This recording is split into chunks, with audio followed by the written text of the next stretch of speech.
फूलों के पौधों में जड़ क्षति, कलियों की कमी और पत्तियां झड़ने जैसी समस्याओं के लिए अभिमन, आर्बिक्स और एफएल 77 इंच जैसे प्राकृतिक उत्पादों का लगातार उपयोग करके बहुत अच्छे परिणाम प्राप्त हुए हैं।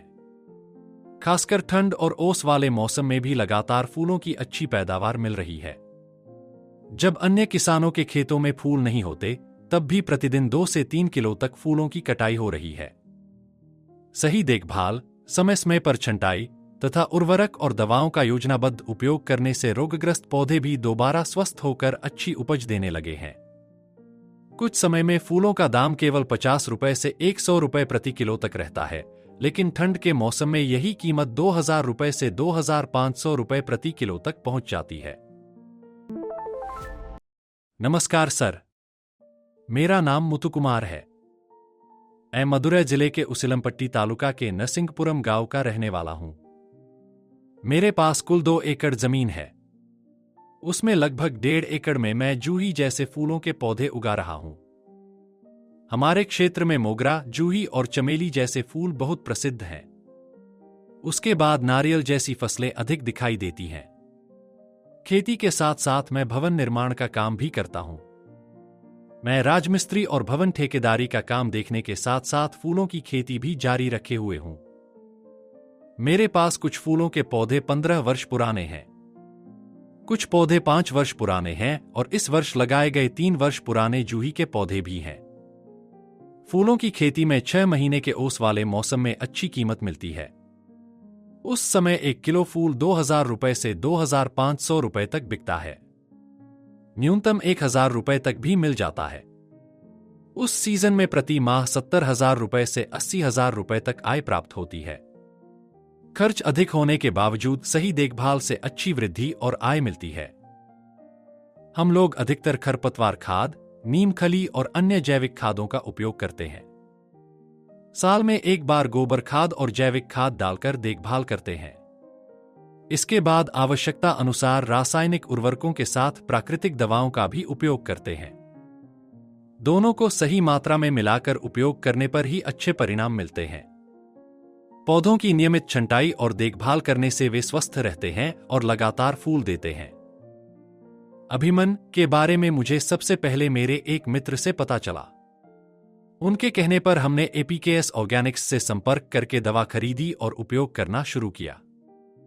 शुरुआत में थोड़ा संदेह था, लेकिन लगातार उपयोग करने पर अच्छा बदलाव दिखाई दिया। पहले हम दूसरों के माध्यम से खरीदकर उपयोग करते थे, लेकिन पिछले 2 वर्षों से लगातार उपयोग कर रहे हैं और अब सीधे खरीदते हैं।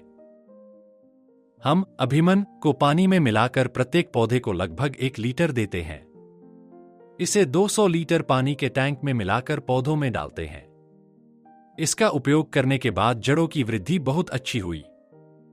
पौधों में कमजोरी कम हुई। रोगों का प्रभाव काफी हद तक नियंत्रित हुआ। सूख चुके पौधे फिर से बढ़ने लगे। पत्तियां हरी हो गईं और जड़ों में लगने वाले कीटों का असर कम हुआ। पहले कुछ पौधों की सारी पत्तियां गिर गई थीं और वे केवल डंडियों जैसे रह गए थे। कुछ पौधों में गांठें सूखकर मर चुकी थीं। ऐसे लगभग 20 पौधे थे। उन पौधों को काटकर फिर से बढ़ने के लिए तैयार किया गया और लगातार अभिमन डालकर देखभाल की गई। अब वे पौधे फिर से हरे होकर कलियां देने लगे हैं और अच्छी फूल उपज दे रहे हैं। जड़ों की कमजोरी और जड़ कीट समस्याओं के लिए अभिमन बहुत उपयोगी साबित हुआ है। अभिमन डालने के 15 दिन बाद हम आर्बिक्स का उपयोग करते हैं। इसके उपयोग के बाद फूलों की कलियां अधिक बनने लगती हैं। फूलों का आकार बड़ा होता है। पौधे हरे भरे हो जाते हैं और शाखाएं बढ़ती हैं। कलियां अच्छी तरह बनती हैं, जिससे फूलों का उत्पादन लगातार अच्छा बना रहता है। एफएल 77 इंच दवा का छिड़काव हर 15 दिन में एक बार किया जाता है। 16 लीटर पानी वाले एक टैंक में 200 मिलीलीटर एफएल 77 इंच मिलाकर स्प्रे करते हैं। हर बार लगभग 5 टैंक तक छिड़काव किया जाता है। इसके उपयोग के बाद फूलों की कलियां बड़ी बनने लगती हैं। शाखाओं की वृद्धि अच्छी होती है और लगातार नई कलियां निकलती रहती हैं। फूलों की गुणवत्ता और आकार में सुधार होता है। इन दवाओं का उपयोग तेज धूप में नहीं करना चाहिए। यदि शाम को सिंचाई की जाए तो अगली सुबह दवा डालनी चाहिए, और यदि सुबह पानी दिया जाए तो शाम को दवा डालनी चाहिए। इन दवाओं में सूक्ष्मजीव होते हैं, इसलिए धूप में उपयोग करने से उनका प्रभाव कम हो जाता है। इसलिए इन्हें केवल बिना धूप वाले समय में ही उपयोग करना चाहिए। हर 6 महीने में एक बार पौधों की पूरी छंटाई की जाती है।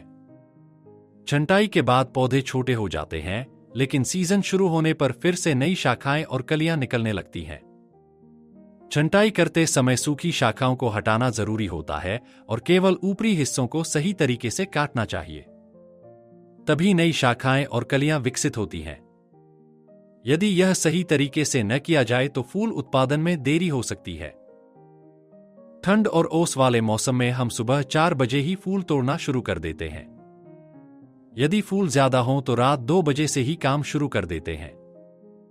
सुबह 9 बजे तक लगातार फूलों की कटाई होती रहती है। गर्मियों में फूल ज्यादा आते हैं, लेकिन कीमत कम रहती है।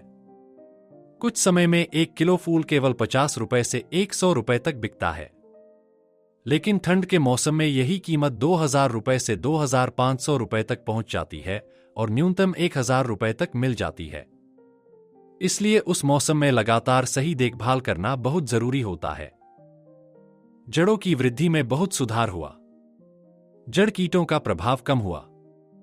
रोगग्रस्त पौधे फिर से बढ़ने लगे। जिन पौधों की पत्तियां गिर चुकी थीं, वे दोबारा जीवित हो गए। पौधे हरे भरे और स्वस्थ बन गए। फूलों की कलियां बढ़ी और शाखाएं लगातार आती रहीं। फूलों का आकार बड़ा हुआ। ठंड के मौसम में भी लगातार फूलों की उपज मिलती रही। प्रतिदिन 2 से 3 किलो तक फूलों की कटाई संभव हुई। जब दूसरों के खेतों में फूल नहीं थे, तब भी यहां लगातार उत्पादन मिलता रहा। लगभग 20 रोगग्रस्त पौधे फिर से अच्छी तरह बढ़ने लगे। लगातार उपयोग से फूल उत्पादन और आय दोनों में वृद्धि हुई। प्राकृतिक तरीके से पौधों का स्वास्थ्य बेहतर हुआ और सही देखभाल तथा दवाओं के उपयोग से पूरे सीजन में अच्छी उपज प्राप्त हुई।